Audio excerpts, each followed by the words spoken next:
السلام علیکم ورحمۃ اللہ وبرکاتہ۔ خوش آمدید ہماری نیو آڈیو بک سیریز میں کہ جس کا عنوان ہے شرح حدیث جنود عقل و جہل، امام خمینی کی گہرے معانیوں پر مبنی تشریحات کے ساتھ۔ بسم اللہ کرتے ہیں اس کتاب کا۔ آپ کو جتنی بھی اس کی پارٹس ہوں گے وہ پلے لسٹ بنا میں شرح حدیث جنود عقل و جہل میں انشاءاللہ کے مل جائے گی۔ اس کتاب کو شروع کرنے سے پہلے میں یہ کہنا چاہوں گی کہ پچھلا پارٹ 1 آپ لوگ ضرور اس کو ملاحظہ کریں تاکہ آگے جو میں اگلا حصہ بیان کروں گی وہ اس سے متصل ہو کر سمجھ میں آ سکے، کیونکہ یہ کتاب فلسفی حوالے سے ہے، اس کو سمجھنا تھوڑا سا دقیق ہو جاتا ہے لوگوں کے لیے۔ چلتے ہیں کتاب کی طرف۔ اس عالم رنگ و بو میں عقل کا وارد ہونا ایک باحفاظت یا قریب السلامت وارد ہونا ہے۔ اس وارد ہونے کا مقدمہ امر خداوندی کی اطاعت اور اس کا نفاذ ہے، نیز عقل کل کے لیے آئینہ تفسیر و خلقت میں حسن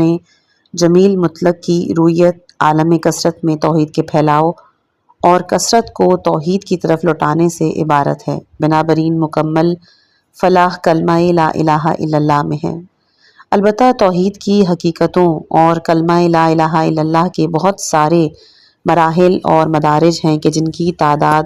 شاید تمام مخلوقات کی سانسوں کے برابر ہو۔ بس توحید مطلق کہ جس کی کامل ترین شکل لا الہ الا اللہ ہے، اس میں فلاح مطلق کی ضامن ہے کہ جو عالم کثرت سے نجات سے عبارت ہے۔ یوں کوئی چیز اس کلمہ پاک کی برابری نہیں کر سکتی، جیسے کہ احادیثوں میں بھی وارد ہے۔ توحید کی محدود اور مقید صورتیں بھی ہیں کہ جو عام اہل ایمان اور متوسطین کی توحید ہیں۔ ان صورتوں میں فلاح بھی محدود اور مقید ہے، نیز ان کی سلامتی بھی محدود ہے۔ توحید کامل کے حامل افراد اس عالم رنگ و بو سے احتزاز اور گریز کرتے ہیں، جیسے کہ اولیاء خدا کے حال سے معلوم ہوتا ہے۔ امیر المومنین حضرت علی ابن ابی طالب علیہ السلام فرماتے ہیں کہ اگر اللہ نے ان کے لیے ایک خاص وقت معین نہ فرمایا ہوتا تو ان کی ارواح ان کے ابدان میں ایک لحظے کے لیے بھی قرار نہ پکڑتی۔ اس کی وجہ یہ ہے کہ خلقت کے آئینوں میں جمیل مطلق کے جمال کے مشاہدے، نیز آئینوں کو توڑ کر ظلمانی اور نورانی پردوں کے پرے سے جمال مطلق کو دیکھنے میں بہت فرق ہے۔ چنانچہ اللہ کے ولی مطلق حضرت امیر المومنین علیہ السلام مناجات شعبانیہ میں اللہ کے حضور اور ہمارے دلوں کی آنکھیں جب تیری طرف نظر کریں تو انہیں نورانی بنا دے، تاکہ یہ دیدہ ہائے دل حجابات نور کو یاد کر کے تیری عظمت اور بزرگی کے مرکز سے جا ملیں۔ یہ مولا علی علیہ السلام کا خطبہ مناجات شعبانیہ ہے۔ آپ کے لیے تمام پردے نورانی ہیں، کیونکہ تاریک حجابوں کی برگشت عالم طبیعت اور اس کے لوازم کی طرف ہوتی ہے، جبکہ امیر المومنین علیہ السلام اور آپ کی معصوم ذریت علیہ السلام عالم طبیعت کی تاریکیوں میں اس کے حجابوں سے مبرہ تھیں، بلکہ عالم طبیعت، اس کی محدودتیں، اس کی تعینات بذات خود ان ہستیوں کے لیے نورانی پردوں کی حیثیت رکھتی ہیں، کیونکہ ان کی قلبی توجہ ہمیشہ موجودات کے خدائی اور غیبی پہلو کی طرف رہی، اور یہ کائنات اپنی دوئی اور غیریت کے زاویے سے ان کے ہاں فراموش شدہ چیز ہے۔ پس انہیں حضور دائمی حاصل ہے، کیونکہ چونکہ وہ ظاہری خلقت کے لحاظ سے عالم ملک اور مادی دنیا میں واقع ہوئے، اس لیے خلقت کے آئینے نورانی حجاب ہی، یہاں تک کہ وہ سلوک ولایتی اور ریاضت کے ذریعے ان حجابوں کو توڑ کر تقدس، طہارت، پاکیزگی کے عالم میں واپس آتے ہیں۔ تقدیس، توحید، تفرید اور تجرید کی صورت میں حق ان کے باطن میں جلوہ گر ہوتا ہے۔ یوں وہ لمن الملک الیوم کہ اس دن حکومت کس کی ہے، اس حقیقت کو پا لیتے ہیں، اور اس عالم میں ان کی قیامت کبریٰ واقع ہوتی ہے، اور روز قیامت کا سورج ان کے لیے طلوع ہوتا ہے۔ عظمت کے سرچشمے تک رسائی حاصل ہوتی ہے، اور جو ان کی آنکھوں کی ٹھنڈک ہے، نیز ان کی ارواح عزت و عظمت خداوندی کے ساتھ معلق ہو جاتی ہے۔ حق اپنے علاوہ ہر چیز کو ان سے بھلوا دیتی ہے۔ اللہ ہمیں اور آپ کو ان کی آتش ایمان اور نور سے کوئی حصہ عطا فرمائے۔ خلاصہ یہ کہ عقل کل کے ادبار سے مراد اس کا عالم کثرت اور تفصیل میں حجابوں کو توڑ کے وارد ہونا ہے، نیز عقل کے اقبال سے مراد حجابوں کو توڑنا اور عظمت کے سرچشمے تک رسائی حاصل کرنا ہے۔ بنابراین عقل کا ادبار در حقیقت اقبال ہے، جس طرح حضرت یونس علیہ السلام کا مچھلی کے پیٹ میں جانا در حقیقت ان کی معراج تھا۔ رہا جہل کا ادبار تو یہ امر خداوندی کی تعمیل اور حکم ادبار کی بجا آوری کے لیے نہیں تھا، بلکہ اس کی خود سری، خود نمائی، شیطینیت اور خواہشات کی تکمیل کے لیے تھا۔ بنابراین اس ادبار کی وجہ سے وہ حق کی قربت سے دور اور محروم ہو گیا، اور وہ عالم طبیعت و مادے کی تاریک کنویں میں اس طرح گر گیا کہ اس سے نکلنا اس کے لیے ہرگز ممکن نہ ہو۔ یوں مادی زمین کے ساتھ اس کی وابستگی وجود میں آئی کہ جو در حقیقت جہنم کے ساتھ وابستگی کی ظاہری شکل ہے۔ پس اس کا سارا سفر طبیعتی اور مادی کی طرف، اور اس کی منزل مقصود بھی مادی اور طبیعی ہے۔ اس کا سفر نفس سے نفس تک اور خواہشات سے خواہشات کی طرف ہے۔ اس کا تکاملی سفر بھی کمال جہل کی طرف ہے۔ پس اگرچہ جہل کل کا تعلق عالم غیب سے ہے اور وہ برزخی تجرد کا حامل ہے، نیز عالم مثال سے اس کا تعلق ہے اور اشیاء پر عالم مثال والا احاطہ رکھتا ہے۔ علاوہ ازیں اسی کے بارے میں کہا گیا ہے کہ بتحقیق شیطان خون کی طرح انسانی رگوں میں جاری اور ساری رہتا ہے، لیکن ان باتوں کے باوجود وہ ذاتی طور پر محجوب اور فطری طور پر مطرود اور ملعون ہے۔ اگر وہ 4000 سال تک عبادت کرے تب بھی اس کے یہی سجدے اسے قرب خداوندی سے دور اور وصال محبوب سے محروم بنا دیں گے، کیونکہ اس کی عبادت خواہشات اور خود پرستی پر مبنی ہوتی ہے۔ یہی وجہ ہے کہ ابلیس کی کئی ہزار سالہ عبادت کا نتیجہ خود بینی اور تکبر کی صورت میں نکلا۔ اس نے آخر کا حکم خداوندی کے مقابلے میں خلقتنی من نار و خلقتہ من طین کا نعرہ لگایا۔ یوں وہ اپنی خود پسندی، خود بینی اور غرور کے باعث درگاہ قدس سے نکالا اور مقام ان سے مطرود ہوا۔ پس اس کا اقبال کہ حکم کی ہرگز اطاعت نہیں، جیسا کہ حدیث میں ہے۔ ایک عرفانی نکتہ اور ایمانی حقیقت۔ جان لو کہ آدم علیہ السلام اول عقل کل اور ابلیس اعظم جہل کل ہیں۔ ان میں ہر ایک اس دنیا میں اپنی اپنی ذریت اور آثار اور مظاہر کے حامل ہیں کہ جن کی تشخیص نیز ان دو گروہوں کے درمیان امتیاز قرآن کی کسوٹی جو سب سے بڑی کسوٹی ہے، نیز احادیث کی کسوٹی کی جو چھوٹی کسوٹی ہے، اس کی روشنی میں ممکن ہے۔ اس کا طریقہ یہ ہے کہ انسان اپنے آپ کو آدم علیہ السلام اور ابلیس کے واقعے کی روشنی میں قرآن مجید کے سامنے پیش کرے، پھر حضرت آدم علیہ السلام کی ابتدائی خلقت سے لے کر ان کی جد و جہد کی انتہا تک سے مربوط قرآنی آیات کا موازنہ اپنے آپ سے کرے۔ اسی طرح ابلیس سے مربوط آیات قرآنی کے جس میں آسمان میں اس کی موجودگی سے لے کر راندگاہ درگاہ الہی ہونے تک کا تذکرہ ہے، اس کی روشنی میں اپنا جائزہ لے تاکہ یہ معلوم ہو کہ وہ کس گروہ سے تعلق رکھتا ہے۔ یہ موازنہ آداب قرات میں شامل ہے اور اس کا ذکر ہم نے اپنی کتاب آداب نماز میں بھی کیا ہے۔ اس موازنے کا بڑا فائدہ یہ کہ انسان اپنے اندر تبدیلی لا سکتا ہے، ابلیسی آثار کو آدم علیہ السلام والے آثار میں بدل سکتا ہے، کیونکہ انسان جب تک اس مادی عالم میں موجود ہے وہ اپنی انفعالی قوت کی بدولت سے اپنے نقائص کو کمالات میں اور اپنی صفات رضیلہ کو صفات حمیدہ میں، نیز اپنے گناہوں کو نیکیوں میں تبدیل کر سکتا ہے۔ اللہ نے اسے یہ قوت عطا کی، اسے اپنی سعادت اور شقاوت، کامیابی ناکامی کا واضح راستہ دکھایا۔ یہ مشہور نظریہ درست نہیں کہ فلاں بری خصلت یا صفت رضیلہ ذات کا حصہ ہے، یہ قابل اصلاح نہیں۔ اس نظریے کی کوئی بنیاد نہیں ہے، یہ تدبر کی کمی کا نتیجہ ہے۔ ذات میں شامل امور کے عدم تغیر اور تبدل کا اس مسئلے سے کوئی ربط نہیں، بلکہ ریاضت اور کوشش کے ذریعے تمام روحانی صفات کو تبدیل کیا جا سکتا ہے، یہاں تک کہ بزدلی، کنجوسی، حرص، لالچ جیسی صفات کو بھی بالترتیب شجاعت، سخاوت، قناعت اور خودی میں تبدیل کیا جا سکتا ہے۔ بنابراین سالک راہ حق اور طالب سعادت و نجات کے لیے لازم اور ضروری ہے کہ دنیا کی اس چند روزہ زندگی اور مہلت کے ایام میں کہ جو متغیر اور متبدل ہیں اور جہاں انسان اپنی ارادے اور اختیار کا مالک ہے، دل لگا کر کوشش کرے اور اپنی صفائے دل کو اللہ کی کتاب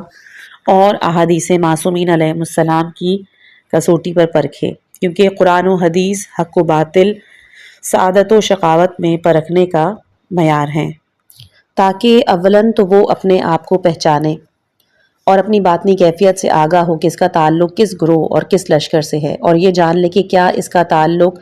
حزب الرحمن اور عقل کے لشکر سے ہے یا پھر گروہ شیطان اور لشکر جہل سے۔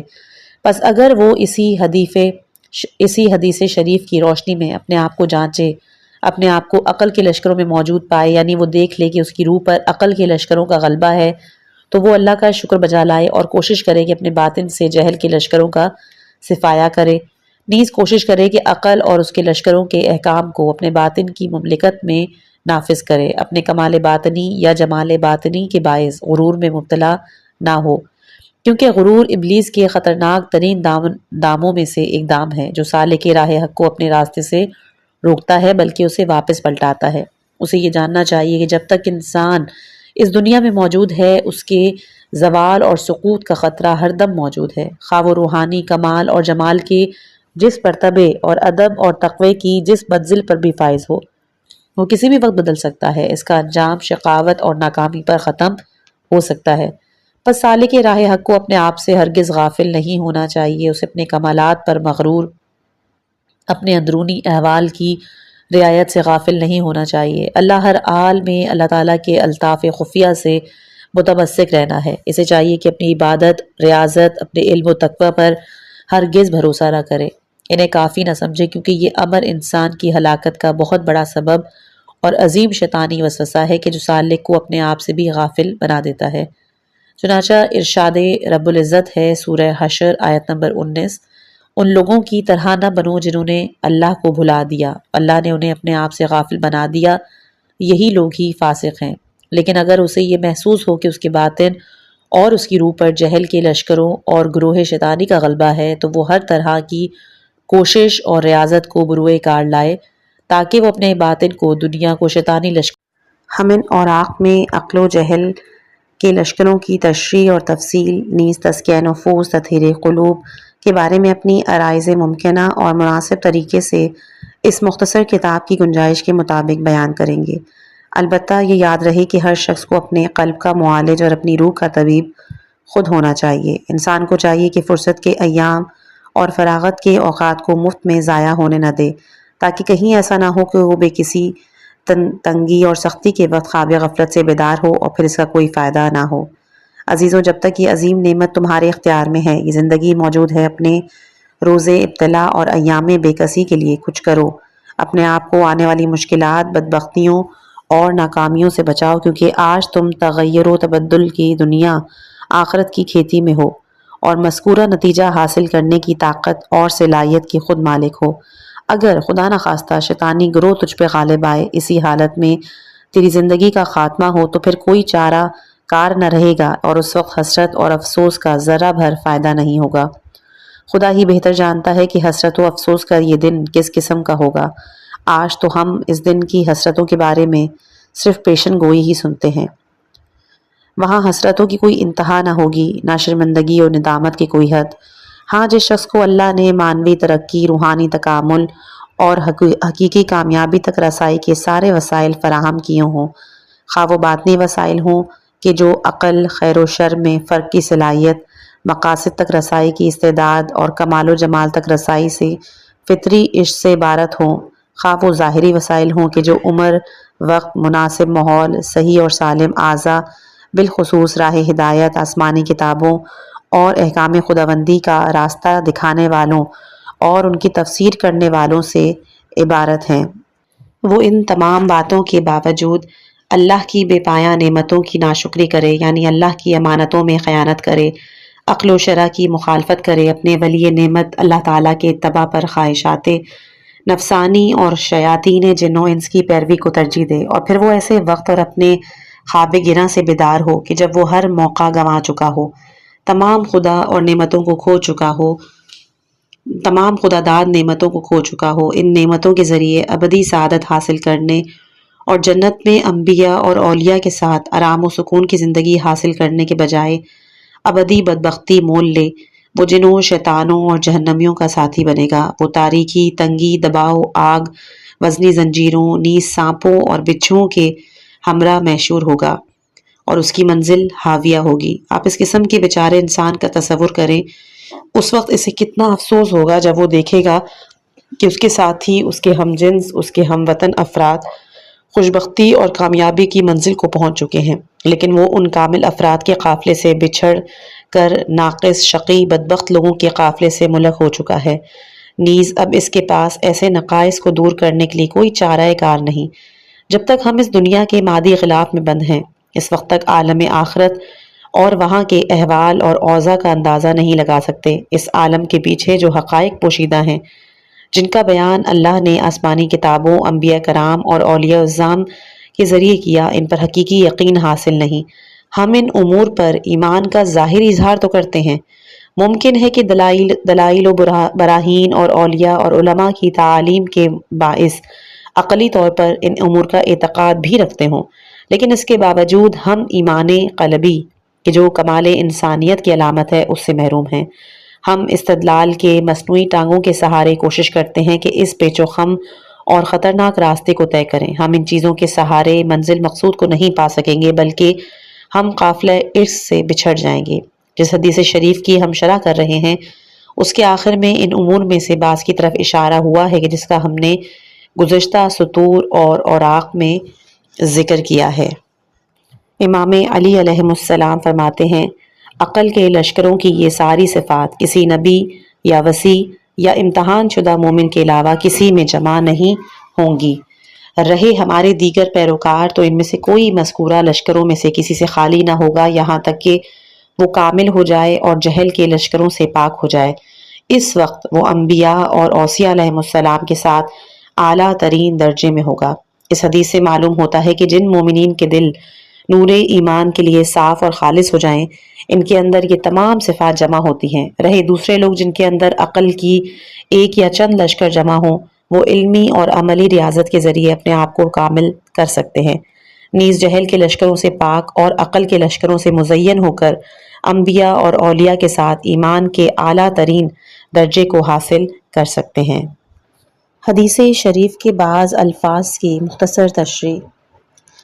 آگے فرمایا ہے، پہچانو عقل اور اس کے لشکر کو، نیز جہل اور اس کے لشکر کو، تاکہ تم ہدایت پاؤ۔ یہاں معلوم ہوا کہ عقل اور جہل اور ان کے لشکروں کی پہچان حصول ہدایت کا پیش خیمہ ہے۔ یہاں پر ہدایت سے مراد یا تو تزکیہ نفس اور اس کی تطہیر، نیز اس کو منزل کمال تک پہنچانے کے طور طریقوں کی ہدایت و رہنمائی ہے، یا پھر اس سے مراد ہدایت مطلق ہے کہ جس کی اہم ترین اساس معرفت خداوندی کی طرف رہنمائی ہے۔ بس یہ ہدایت عقل و جہل اور ان کے لشکروں کی شناخت کے نتیجے میں ہی حاصل ہوتی ہے۔ اس کی وجہ یہ ہے کہ جب تک نفس کو ہلاکت میں ڈالنے یا اسے نجات سے ہمکنار کرنے والے عوالم کا علم نہ ہو، اس کے علاوہ ان مہلک عوامل سے چھٹکارا حاصل کرنے اور ان نجات بخش عوامل کو اپنانے کے طریقوں سے آشنائی حاصل نہ ہو، اس وقت تک نفس کا تزکیہ اور پاکیزگی، نیز اسے خوبیوں سے مزین کرنا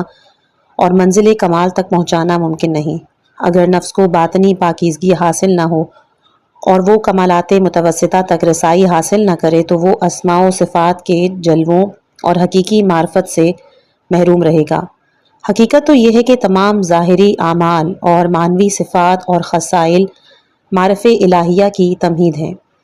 اور یہ معرف خود بھی توحید اور تفرید کی تمہید ہے۔ یاد رہے کہ توحید انسانی کوششوں کی منزل مقصود اور عرفانی سیر و سلوک کا آخری ہدف ہے۔ بس عقل اور جہل کے لشکروں کی شناخت کے بغیر نہ ملکوت اعلیٰ کی معرفت ہو سکتی ہے اور نہ وہاں سے اسماء کے باطن اور اسماء کے باطن سے حضرت حق کی ایسی معرفت حاصل ہو سکتی ہے کہ جس میں کثرت کا شائبہ نہ ہو۔ سماع نے عرض کیا، قربان جاؤں، ہمیں نہیں معلوم مگر یہ کہ آپ ہمیں بتائیں۔ یعنی جان لو کہ عقل و جہل اور ان کے لشکروں کی شناخت اللہ کے غیبی علوم اور برحق باطنی معارف سے مختص ہے، جن کے تمام پہلوؤں، تمام مدارج و مراتب، تمام اسرار و حقائق کی پہچان ممکن اور آسان نہیں، مگر صاحبان ولایت و یقین اور ارباب معارف و ایمان میں سے ممتاز ترین افراد کے لیے کہ جو نور معرفت کی بدولت بشریت کی چادر سے اپنا قدم سلوک باہر نکال چکے ہوں، عالم ملک و ملکوت کے حجابوں کو توڑ کر وجود کے سرچشموں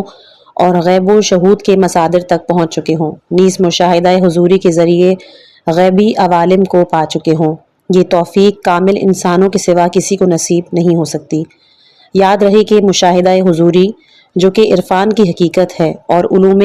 کلیہ الہی کے جن کا ایک شعبہ فلسفہ الہیہ اور ایک شعبہ علم عرفان ہے، اس کے درمیان موجود نسبت اس طرح ہے جس طرح خیالی اور رویت کی بنسبت یا وہم اور خواب کی نسبت۔ بس جس طرح بیداری کی حالت میں آنکھوں کی رویت اور نیند کی حالت میں خواب دیکھنا ظاہر اور باطن کی آنکھوں سے بطریق جزئیت انجام پاتے ہیں، وہم اور خیال کے برعکس کہ جو کسی چیز کی تصویر کی رویت کی طرح ہے، اسی طرح حضوری مشاہدات کہ جو عرفانی حقائق اور اسرار سے عبارت ہیں، یہ بھی ان جزئیات کے مشاہدے سے عبارت ہیں جنہیں عقل دلیل برہان کے ذریعے مجموعی طور پر درک کرتی ہے۔ بعبارت دیگر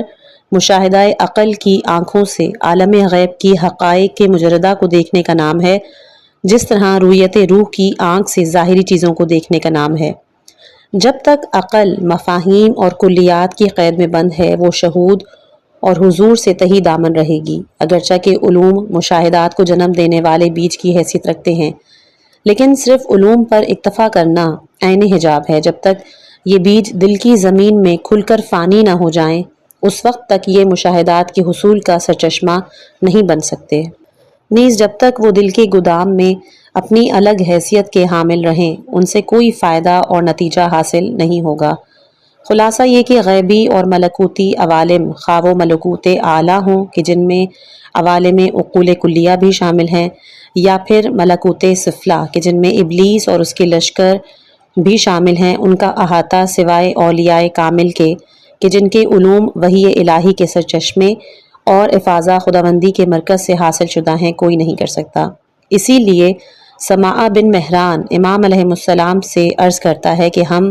عقل و جہل اور ان کے لشکروں کی معرفت نہیں رکھتے، مگر یہ کہ آپ ہمیں ان کے بارے میں کچھ ارشاد فرمائیں۔ پھر امام فرماتے ہیں کہ پھر اللہ نے عقل کے لیے 75 لشکر قرار دیے، یعنی جان لو کہ عقل اور جہل کو لشکر عطا کرنا خود عقل و جہل کی خلقت میں مضمر ہے۔ اگر عقل سے مراد عقل کل اور جہل سے مراد جہل کل ہو، اگرچہ کہ بظاہر ان لشکروں کا تعلق عقل جزئی اور جہل جزئی سے ہے، مگر یہ کہ ایک طرح کی تعویل سے کام لے کر ظاہر کو باطن کی طرف اور صورت کو معنی کی طرف موڑ دیا جائے۔ البتہ بنابراین اس قسم کی کثرت اس عالم میں نہ ہوگی، سفائے مفہومی کثرتوں کی کہ جس طرح مقام واحدیت میں اسماء و صفات کی کثرت، نیز ان کی تخلیق عقل و جہل کی تخلیق میں مضمر ہے، بشرطے کہ اس تخلیق سے مراد خطرات کے خمیر کو تیار کرنا ہو، کیونکہ اللہ کی فطرت توحید معرفت میں کار فرما ہے، اسی طرح تمام خوبیوں اور جملہ کمالات میں بھی کار فرما ہے، جیسا کہ حقیقت اپنے مقام پر ثابت شدہ اور واضح ہے۔ رہا جہل اور اس کے لشکروں کی تخلیق، تو یہ تخلیق ذیلی اور ضمنی ہے، جس طرح کسی ماہیت کے لوازم کی تخلیق۔ یہ امر بجائے خود علم الہی سے مربوط موضوعات میں سے ایک ہے کہ جو فلسفہ اور حکمت متعالیہ میں ثابت شدہ ہے، اور یہاں پر ان مباحث کے ذکر کی گنجائش نہیں۔ لیکن اگر ان لشکروں سے مراد ان اوصاف و کمالات کی عملی شکل ہو تو پھر کمالات عقلیہ کے مقابلے میں جہل وجود کے لوازم کی حیثیت رکھتا ہے، یا یہ کہ یہ اوصاف بندے کی کوشش سے حاصل ہوتے ہیں اور ریاضت اور سعی کو اس پہ مکمل طور پر عمل دخل حاصل ہوتا ہے۔ اس کے باوجود حق تعالیٰ کے ساتھ اس کی نسبت کی تفصیل کچھ یوں ہے کہ نمبر ایک تو عقل کے لشکروں کی نسبت اللہ سے یوں ہے کہ تمام کمالات اور آثار وجود اللہ کی خلق کردہ ہیں، البتہ ان آثار و کمالات کو اپنانے میں بندے کی کوشش کا بھی عمل دخل ہے، جیسا کہ یہ امر عقلی علوم میں دلائل اور براہین سے ثابت شدہ ہے۔ دوسرا، جہل کے لشکروں کی اللہ سے نسبت کی کیفیت اس طرح ہے کہ ان لشکروں کی تخلیق ضمنی، طبعی اور عرضی ہے۔ یاد رہے کہ اس حدیث میں کہا گیا ہے کہ جہل کے لشکر عقل کے لشکروں کے بعد عطا کیے گئے، شاید یہ اشارہ ہو اسی طبعی اور ضمنی تخلیق کی طرف، اگرچہ کہ اس بات کا اطلاق عام فہم سے بعید ہے۔ یاد رہے کہ قرآن شریف میں اللہ تعالیٰ نیز انبیاء اور معصومین علیہم السلام، اس کا مقصد یہ ہے کہ اللہ تعالیٰ اپنے بندوں کی اپنی شفقت و رحمت سے نوازے تاکہ ہر کوئی اپنی عقل و فہم کے مطابق حقائق سے بہرہ مند ہو۔ بس وہ عقلی غیبی حقائق کو سہل اور آسان بنا کر پیش کرتے ہیں تاکہ عام لوگ ان سے مانوس ہوں اور انہیں محسوس کر سکیں۔ نیز یہ کہ اس درجے کے لوگ اپنی بساط کے مطابق عالم غیب سے آشنائی حاصل کریں۔ لیکن ان بزرگوں کے علوم کو حاصل کرنے والوں نیز قرآنی علوم اور احادیث اہل بیت علیہم السلام سے استفادہ کرنے والوں پر لازم ہے کہ اس عظیم نعمت کا شکر ادا کرنے کے لیے ظاہر کو باطن کی طرف، چھلکے کو مغز کی طرف اور دنیا کو آخرت کی طرف پلٹائیں، کیونکہ خطرے کی سرحدوں پر ٹھہرنا، ہلاکت میں کودنے، نیز ظاہری صورتوں پر انحصار سالکان راہ حق کے قافلے سے بچھڑنے کے مترادف ہے۔ یہ حقیقت اور الطاف خداوندی کے جو علم التاویل سے عبارت ہے، علمی فکری اور عقلی ریاضتوں کے بغیر حاصل نہیں ہوتا، جن کے ساتھ عملی طور پر بھی ریاضت، تزکیہ نفس، تطہیر قلوب اور تصفیہ ارواح کی ضرورت ہوتی ہے۔ چنانچہ ارشاد باری تعالیٰ ہے سورہ آل عمران آیت نمبر 7، اس کی تعویل کا علم صرف اللہ اور راسخان فی العلم کے پاس ہے۔ نیز ارشاد خداوندی ہے سورہ واقعہ آیت نمبر 79، اسے صرف پاک لوگ ہی چھو سکتے ہیں۔ اگرچہ کہ راسخون فی العلم اور مطہرون کے کامل مصادیق ائمہ معصومین علیہم السلام ہیں، اور اس لحاظ سے تعویل کے سارے مدارج کا علم انہی ہستیوں سے مختص ہے، لیکن علماء امت کو بھی ان کے علم اور طہارت باطنی کے حساب سے کافی حد تک تعویل کا علم عطا ہو سکتا ہے۔ چنانچہ ابن عباس سے منقول ہے کہ انہوں نے کہا کہ میں راسخون فی العلم میں شامل ہوں۔ اس قول کے لیے آپ دیکھیے طبرسی کی مجموع البیان جلد نمبر 1 اور 2 صفحہ نمبر 701۔ اس میں ایک نکتہ ہے کہ عقل و جہل کے لشکروں کی تعداد کو صرف 75 میں محسوس، یہ نہیں کہ ان لشکروں کی تفصیلی اور مکمل تعداد صرف اتنی ہے، بلکہ یہ تعداد تو اہم ترین، بنیادی ترین اور کلی لشکروں کی ہے۔ اس لیے تفصیلی تعداد بیان کرتے وقت 75 سے زیادہ کا ذکر کیا گیا ہے، اگرچہ کہ بعض لشکروں کو بعض دوسرے لشکروں میں ضم کیا جا سکتا ہے تاکہ مجموعی تعداد 75 ہو جائے، لیکن سابقہ عرائض کی روشنی میں ہمیں اس زحمت اور تعویل کی ضرورت نہیں۔ چنانچہ خیر کے جو عقل کا وزیر ہے اور شر کے جو جہل کا وزیر ہے، دونوں ہی صفات حمیدہ اور صفات رذیلہ میں سے اہم ترین صفات ہیں، اور دیگر تمام صفات اور خصائل کی برگشت انہی دونوں کی طرف ہوتی ہے۔ اس کے باوجود اس حدیث شریف میں ان کا شمار جنود یعنی لشکروں میں ہوا ہے۔ اس طرح عدل اور ظلم کو بھی جنود میں شمار کیا گیا ہے، جبکہ دونوں بنیادی حیثیت کے حامل ہیں، اور دیگر بہت سارے لشکر ان دو خصائل کے تحت واقع ہوتے ہیں۔ نیز بہت سے لشکروں کو شمار ہی نہیں کیا گیا ہے۔ اس کی بنیادی وجہ یہ ہے کہ انبیاء، اولیاء اور قرآن مجید کا انداز بیان دیگر مصنفین اور مؤلفین کی طرح نہیں کہ جو کلی مفاہیم کے بارے میں تحقیق اور جانچنا اور بحث و جدال، نیز ان کی مختلف شکلیں، صورتیں اور تعداد بیان کرنے کے درپے ہوتے ہیں، جبکہ یہی امور سیر و سلوک کے راستے میں حائل پردوں کی حیثیت رکھتے ہیں جو مسافر کو اپنے سفر سے باز رکھتے ہیں۔ بنابراین قرآن مجید اگرچہ کہ تمام علوم و معارف اور اسماء اور صفات کی جملہ حقائق پر محیط ہے، نیز کسی دیگر آسمانی یا غیر آسمانی کتاب نے قرآن کی طرح اللہ تعالیٰ کی ذات و صفات پر روشنی نہیں ڈالی ہے۔ علاوہ ازیں قرآن اخلاقی تعلیم کا کامل مجموعہ، نیز مبدأ و معاد، زہد، ترک دنیا، مادہ پرستی کی مخالفت، حقیقت کی منزل کی طرف بڑھنے کی دعوت پر مشتمل ایک ایسی جامع کتاب ہے کہ جس کی نظیر کتاب کا تصور بھی نہیں ہو سکتا۔ لیکن ان باتوں کے باوجود قرآن دیگر کتابوں کی طرح ابواب و فصول، پیش لفظ اور خاتمہ وغیرہ پر مشتمل نہیں۔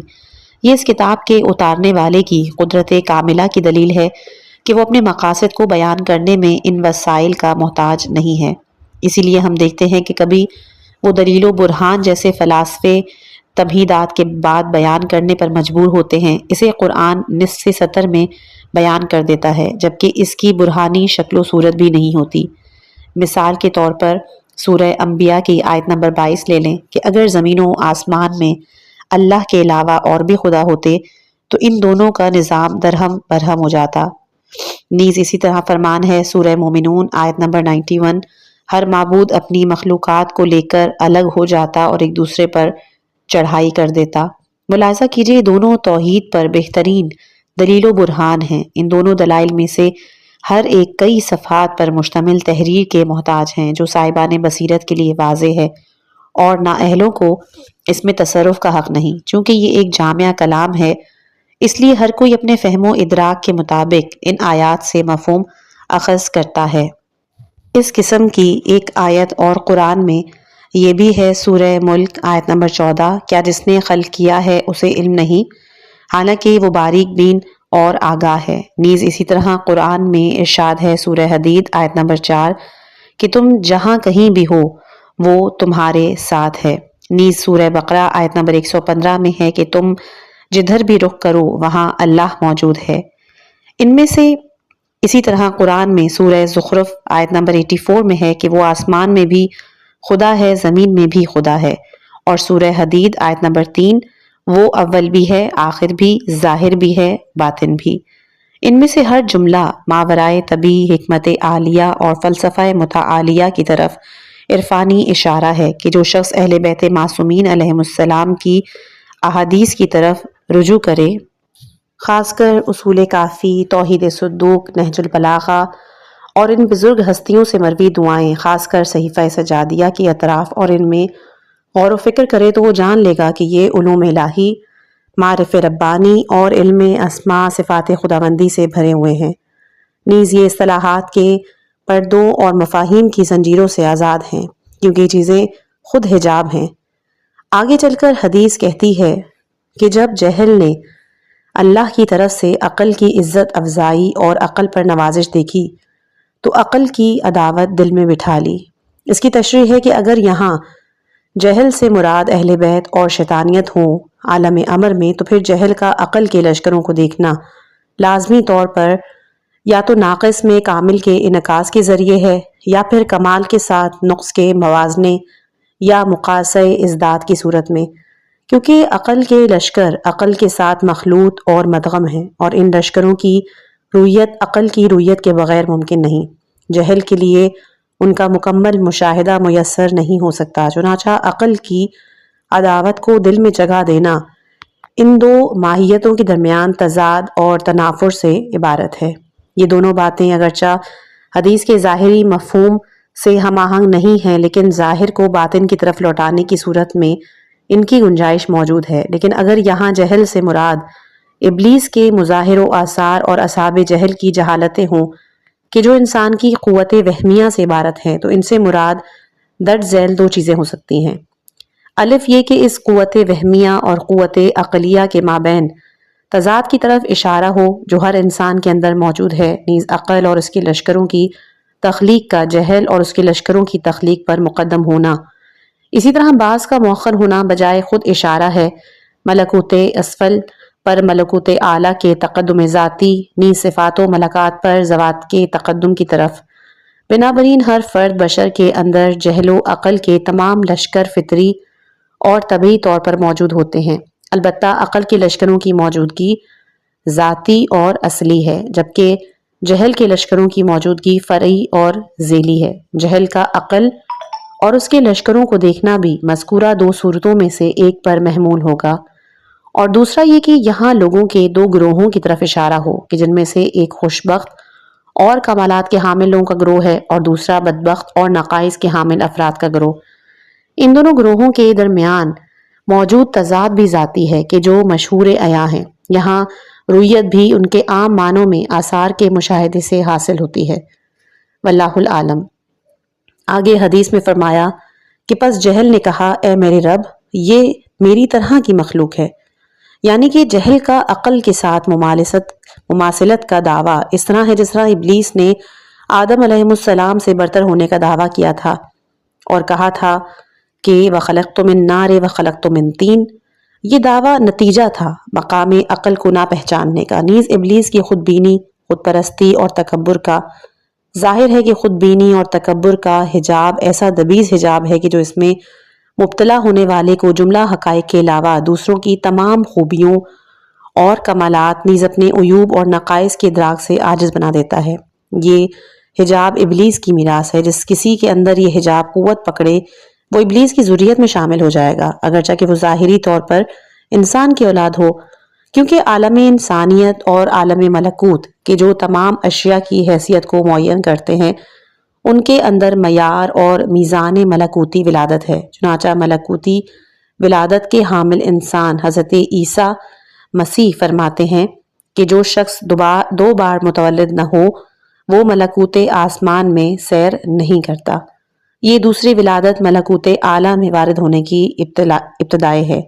ملکوت اعلیٰ کو یہاں ملکوت السما کہا گیا ہے۔ یہ ولادت اس بات پر موقوف ہے کہ انسان اپنی ان حجابوں سے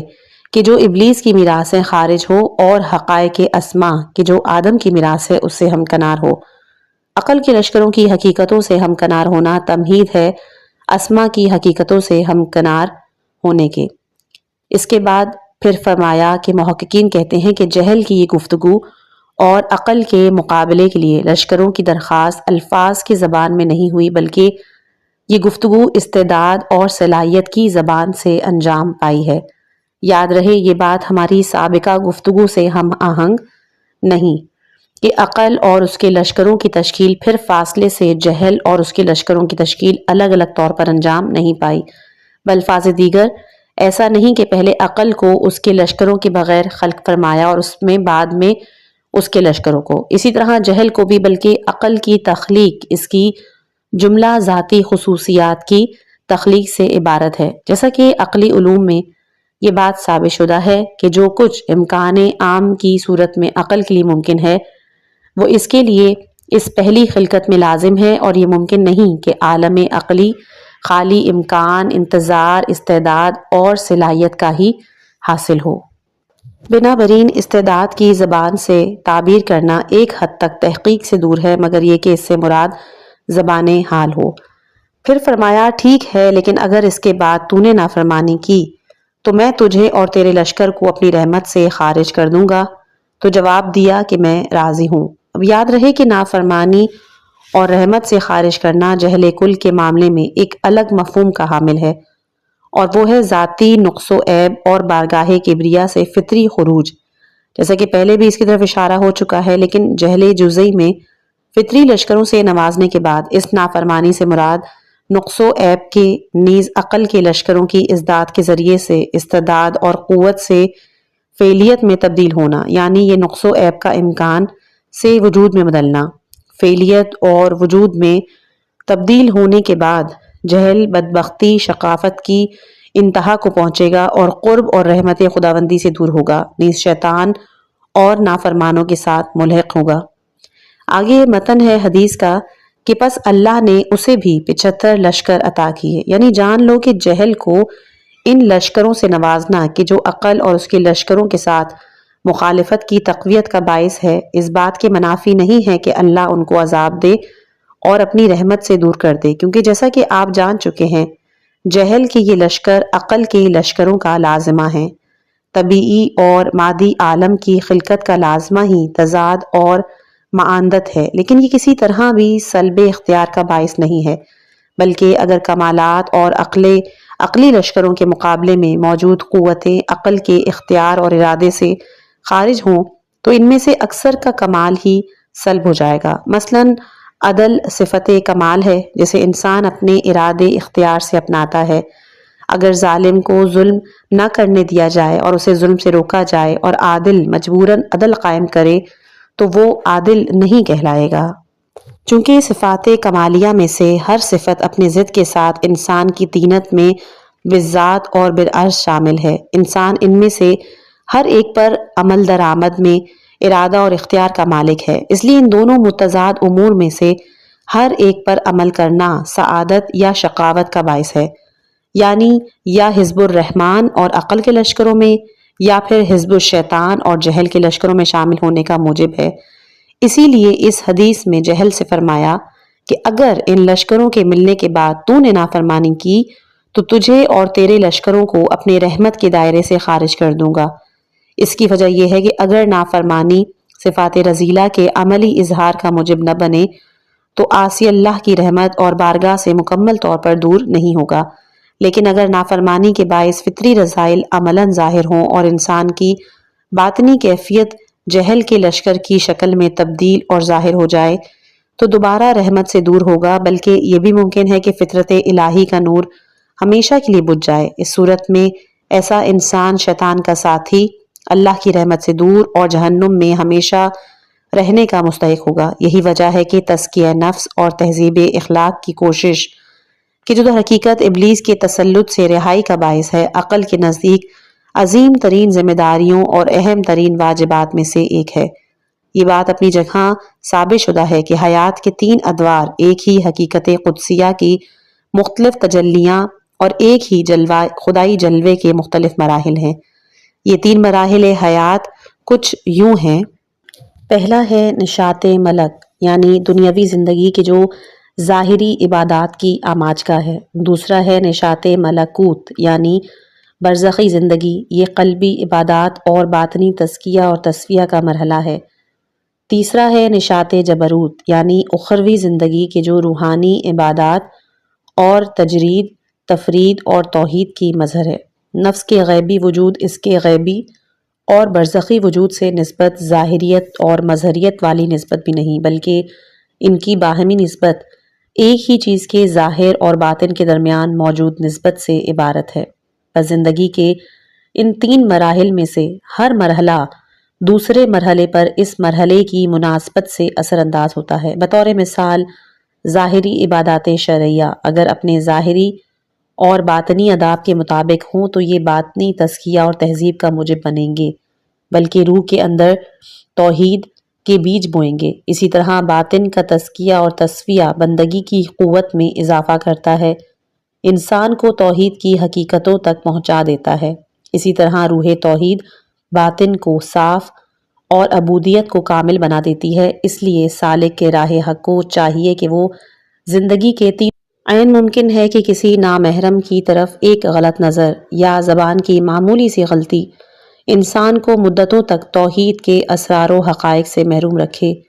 نیز اسے محبوب کے جلووں اور مطلوب کے ساتھ خلوت سے دور رکھے۔ بس کسی بھی مرحلے میں توقف کرنا اور کسی بھی مرحلہ حیات سے لاپرواہی برتنا سعادت سے محرومی کا سبب اور شیطان کے داموں میں سے اقدام ہے۔ مثلا جو لوگ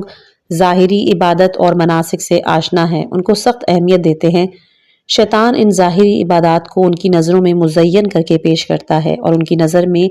انہی ظاہری عبادات اور مناسک کو تمام خوبیوں اور کمالات کا محور بنا کر پیش کرتا ہے، اور دیگر صفات، کمالات، معارف اور خوبیوں کی اہمیت کو ان کی آنکھوں سے گرا دیتا ہے، بلکہ انہیں ان خوبیوں اور کمالات نیز ان کے حامل افراد سے بدگمان بنا دیتا ہے۔ شیطان ان کی نظر میں اہل معرفت کو کفر کا مجرم ٹھہراتا ہے، نیز صاحبان اخلاق اور اہل ریاضت کو تصوف کا ملزم گردانتا ہے۔ اس طرح شیطان ان سادہ لو اور بیچارے عبادت گزاروں کو سالہ سال تک عبادت کے ایک ظاہری خول میں قید رکھتا ہے، نیز اپنے مکر و فریب وسوسوں کی زنجیر میں ان کو باندھ کر رکھتا ہے۔ اسی لیے ہم دیکھتے ہیں کہ اس قسم کے بعض لوگوں پر عبادت کا الٹا اثر ہوتا ہے۔ چنانچہ بعض لوگوں کے اندر نماز کا اثر عجب، تکبر، خود بینی، خود پسندی کی شکل میں ظاہر ہوتا ہے، حالانکہ یہی نماز تواضع اور خشوع سے عبارت ہے۔ نیز ترک تکبر اور اللہ کی طرف سفر اس کی روح ہے اور یہ معراج مومن ہے۔ اسی طرح شیطان کے بعض ایسے لوگوں کو بھی اپنے دام میں پھنساتا ہے کہ جو تہذیب نفس اور تزکیہ اخلاق میں مشغول ہوتے ہیں۔ شیطان ان کو یہ تاثر دیتا ہے کہ ظاہری رائج علوم اور معارف الہیہ کی کوئی حیثیت نہیں، بلکہ تمام خوبیوں، جملہ کمالات اور کامیابیوں کا دار و مدار صرف سیر و سلوک، ریاضت نفسانی، تزکیہ نفس پر ہے۔ یوں شیطان ان لوگوں کو مذکورہ عبادات، علوم، معارف اور ان کے حامل افراد سے بدگمان بنا دیتا ہے، یہاں تک کہ سیر و سلوک، تزکیہ نفس کے یہ دعوے دار علماء شریعت اور ارکان دین، حکماء ربانی اور فقہائے کرام کے خلاف طعن اور گستاخانہ لب کشائی کی جرات کرتے ہیں، جبکہ اپنے آپ کو باطنی پاکیزگی اور اخلاق حمیدہ کا پیکر نیز اللہ کے خاص بندوں میں شامل قرار دیتے ہیں۔ خود پسندی کہ جو اکثر صفات رذیلہ کا سرچشمہ ہے، تکبر اور اللہ کے بندوں سے بدگمانی کہ جو شیطان کی میراث ہیں، ان لوگوں کے دلوں میں اس قدر راسخ ہوتی ہے کہ وہ اپنے اور اپنے جیسے مٹھی بھر قلندروں جنہیں وہ اہل اللہ کے نام سے یاد کرتے ہیں، ان کے سوا دوسروں کو پائی برابر بھی اہمیت نہیں دیتے، حالانکہ ان نام نہاد قلندروں کو شریعت کے باطن کی تو درکنار شریعت کے ظاہری احکام کی بھی ذرا برابر خبر نہیں ہوتی۔ اس کی وجہ صرف یہی ہے کہ وہ زندگی کے ایک ہی مرحلے اور درجے میں مقید رہنے کی وجہ سے دیگر مدارج سے محروم رہتے ہیں، یہاں تک کہ اس شعبے میں بھی ناکام رہتے ہیں جس میں مہارت کا وہ دعویٰ کرتے ہیں اور اپنے آپ کو اس سے وابستہ سمجھتے ہیں۔ اسی طرح اگر کوئی فلسفی بھی شیطان کے دان میں گرفتار ہو جائے، عقلی علوم کے دائرے میں مقید ہو کے رہ جائے، تو وہ دوسروں کی طرح ذلت آمیز نظر سے دیکھتا ہے۔ دوسروں کی بات تو درکنار، علماء شریعت کو بھی ظاہر پرست فقہائے دین کو عام لوگ سمجھنے لگتا ہے، اپنے اور اپنے ساتھیوں کے علاوہ کسی اور کو انسان ہی شمار نہیں کرتا۔ اگر یہ لوگ مختلف مراحل شہود کے محافظ ہوتے اور مدارج حیات میں گردش کرتے، یا کم از کم علم و برہان کی روشنی میں نفس کے مراحل، غیب و شہود اور مدارج ظاہر و بان کو جان لیتے، ارتباط مراتب میں آگاہ ہوتے، نیز سیر اللہ کی کیفیت اور نفس اور مادیت کے قید خانے سے نکلنے کے گر سے واقف ہوتے، تو وہ شیطان کے اس بڑے دام اور ابلیس کے تاریک قید خانے میں پھنس نہ جاتے۔ نیز ان میں سے ہر کوئی دوسرے سے بیزاری اختیار نہ کرتا، بلکہ ایک دوسرے سے حسن ظن رکھتے اور ان کے درمیان اخوت ایمانی اور محبت دینی کو فروغ اور استحکام حاصل ہوتا۔ انشاءاللہ کہ ہم اب اس رب العزت کی تائید اور توفیقات کے سہارے اپنے اصلی مقصد کا آغاز کریں گے، کہ جو اس حدیث شریف کی شرح سے عبارت ہے، جو انشاءاللہ آنے والی اگلی آڈیو میں پیش کی جائے گی۔ آخر میں کتاب کے اختتام سے پہلے آپ لوگوں کو دوبارہ باور کرانا چاہوں گی، کیونکہ کتاب روحانی اور نفسانی لحاظ سے فلسفی انداز بیان ہے آقا کا، تو آپ لوگوں سے گزارش کروں گی کہ کتاب کو ایک دفعہ دوبارہ سمجھنے کی خود سے کوشش کریں، اور اگر پھر بھی کچھ نکات اگر سمجھ میں نہیں آتے، اس کے لیے آپ کسی اہل معرفت کی طرف رجوع ضرور کیجیے گا۔ جزاک اللہ۔ امید ہے کہ آپ کو آج کی گفتگو سے علم اور معرفت کا نیا دروازہ کھلنے کا موقع ملا ہوگا۔ اگر آپ کو یہ ویڈیو پسند آئی ہے تو براہ کرم لائک، شیئر اور سبسکرائب ضرور کریں، تاکہ آپ تک اگلی قسط بروقت پہنچ سکے۔ اللہ تعالی ہمیں حق کو پہچاننے، اس پر عمل کرنے اور باطن کی اصلاح کی توفیق عطا فرمائے۔ والسلام علیکم ورحمۃ اللہ وبرکاتہ۔